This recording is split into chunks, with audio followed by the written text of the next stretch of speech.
You look weighed down. What's on your mind? Honestly, I feel like people don't think anymore. Everywhere I go, it's just noise, headlines, arguments, slogans, opinions. Everyone reacts so quickly, but nobody seems to pause and ask, is this even true? It's like society has lost the ability to think. You're not imagining it, my friend. The world has become so fast, so loud, so saturated with information that the human mind is being dulled into passive acceptance. Critical thinking, once our greatest tool, is vanishing. And when people stop questioning, they become vulnerable. That's exactly how I feel. Vulnerable, powerless, like I'm just swept along with the current. But you don't have to be. Think about it, when we lose critical thinking, society slips into what some philosophers call collective stupidity. People stop reasoning, stop reflecting, and start echoing whatever is popular. But the good news is, you can resist it. How? Everything feels designed to distract me.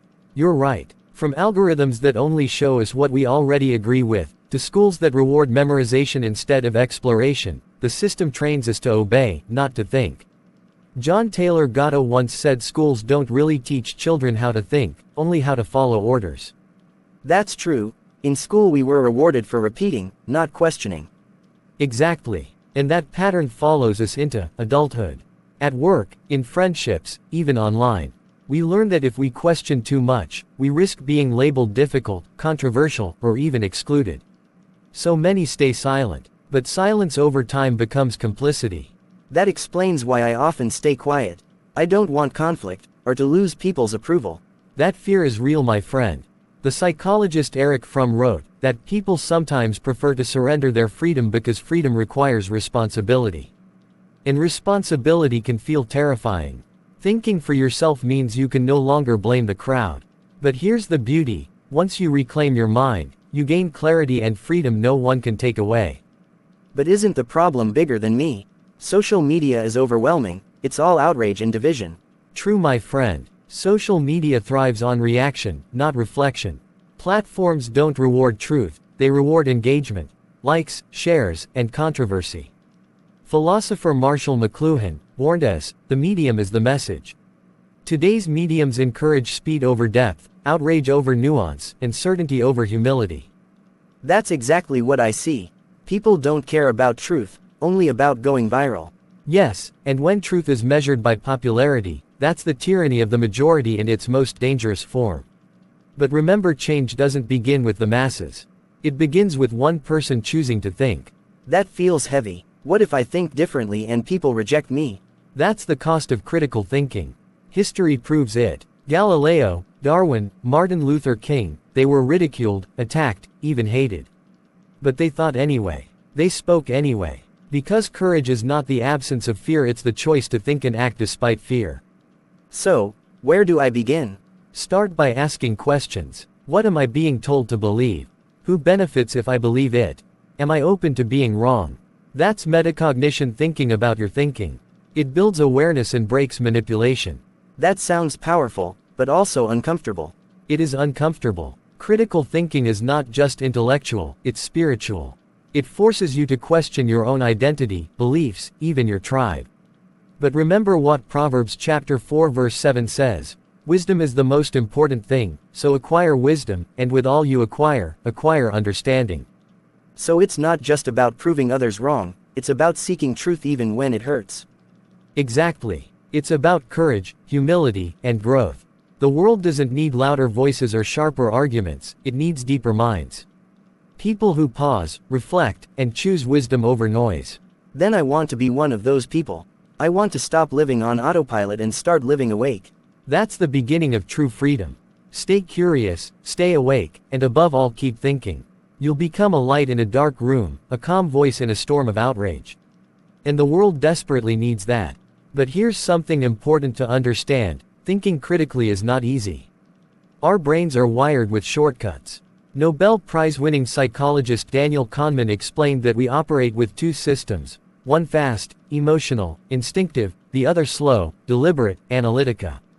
So most of the time, people use the fast one. Exactly. In today's high-speed, always-on world, most people are stuck in fast mode. Snap judgments, instant reactions, mental shortcuts. They conserve energy but at the cost of truth. And guess who knows how to exploit that? Politicians, marketers, media outlets. You mean they design everything to trigger our emotions? Yes, they use simple binaries. They repeat narratives until they feel familiar. And here's the danger. Once something feels familiar, our brains accept it as true, even without proof. That's confirmation bias. Instead of looking for evidence that challenges us, we defend what we already believe. That explains why people argue so much online. They're not really listening, just defending. Exactly. And then comes groupthink when people silence their doubts to fit in with the majority. Even intelligent, well-intentioned people can make disastrous decisions when they suppress critical evaluation. They choose harmony over truth. I've seen that happen. People stay quiet just to avoid conflict. Honestly, I've done it myself. We all have. It feels safer. But real progress has always come from those who refused to stay silent. Galileo, Darwin, Martin Luther King. They faced ridicule, rejection, even hatred. But they dared to think anyway. That sounds brave, but also lonely. It can be lonely. To think critically in a world that punishes doubt is an act of rebellion. But with it comes clarity, self-respect, and freedom. You stop being a product of the crowd and become an individual who sees clearly. And maybe that's why so many people feel lost, even with all our technology and information. Exactly. The problem isn't what we have, it's what we've lost, the habit of inner dialogue. We've outsourced our thinking to machines, media, and public opinion. But no algorithm can tell you what's true for your life. So the real work is to think for myself, even when it's uncomfortable. Yes. And it starts with awareness, noticing your mental habits, questioning your sources, pausing before reacting. Practice metacognition. Ask yourself, why do I believe this? What's influencing me? Am I open to being wrong? That feels like hard work. It is discipline. It requires reading beyond headlines, listening even to those you disagree with, and cultivating humility. It requires rejecting intellectual laziness. If everyone believes something without question, that's your cue to pause and investigate.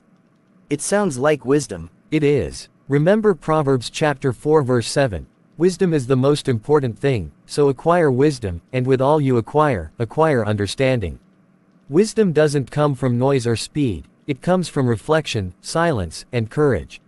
So critical thinking isn't just about the world. It's also about me, questioning my own beliefs, even my fears. That's the heart of it. Critical thinking is not just intellectual, it's spiritual. It means honoring truth over comfort, growth over certainty, freedom over approval. It's the choice to live with your eyes open, even when the light burns. Then that's the life I want. No more sleepwalking through slogans and screens. I want to wake up. And once you awaken, you can never go back. You'll see manipulation for what it is. You'll know the difference between information and propaganda, education and indoctrination, connection and performance. You'll lead not with ego, but with depth. Then let it begin here. I'll choose to stay curious, to stay awake, and above all, to keep thinking. That's the quiet revolution the world needs. And now, you're part of it. Thank you, I really mean it. You've opened my eyes today. I was drowning in noise, and now I see there's a better way, to think, to question, and to live awake. I'm glad. Remember, the journey doesn't end here. Stay curious, stay humble, and keep seeking wisdom. Thank you for watching and reflecting with us today. Remember, the most powerful revolution begins in the mind. Stay curious, stay awake, and above all keep thinking. Yes. And if this conversation touched your heart, don't just keep it to yourself. Like this video, share it with someone who needs encouragement, and subscribe to Moment of Light for more uplifting content that helps you think deeper, live freer, and grow wiser.